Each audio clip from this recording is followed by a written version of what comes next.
बिस्मिल्लाहिर्रहमानिर्रहीम, अस्सलाम वालेकुम। आप देख रहे हैं न्यू टी वी। ऐसे तमाम ग्रेजुएट्स और पीएचडी और एमफिल हजरात जो बेरोज़गार हैं, गवर्नमेंट ऑफ पंजाब की तरफ से एक गुड न्यूज़ है कि उनके लिए 5000 एजुकेटर्स की जॉब की अनाउंसमेंट हो चुकी है। अब परेशानी ये थी कि इसका टेस्ट बीपीएससी के थ्रू होगा, एनटीएस के थ्रू होगा, या कोई और गवर्नमेंट एजेंसी जो है वो इसका टेस्ट लेगी। इसका फ़ैसला आज हो चुका है। बीपीएससी ने तो बिल्कुल साफ इनकार कर दिया है कि वो एजुकेटर्स के असामियों का टेस्ट नहीं ले सकते। तो पंजाब गवर्नमेंट ने इसका फ़ैसला किया है कि तमाम असामियाँ डिस्ट्रिक्ट रिक्रूटमेंट कमेटी के तहत होंगी।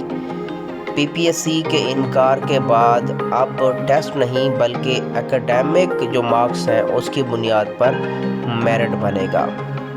इसके अलावा इंटरव्यू के जो है वो 5 नंबर रखे गए हैं और बाकी 95% जो मार्क्स हैं वो आपकी एकेडमिक से होंगे। ऐसे हजरात जिनकी एमफिल और पीएचडी है या बीएड है उनको 5-5 नंबर एक्स्ट्रा दिए जाएंगे।